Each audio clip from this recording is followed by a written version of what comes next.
ไปผู้อื่นว่าท่านจงมาดูเถิดโอปัญญิโกเป็นสิ่งที่ควรน้อมเข้ามาใส่ตัว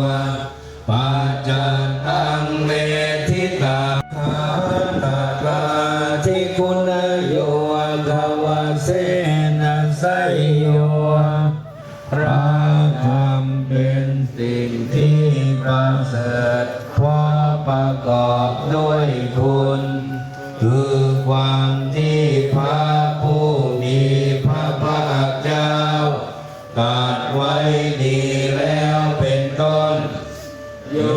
มะกะปังกะปริยัติมิ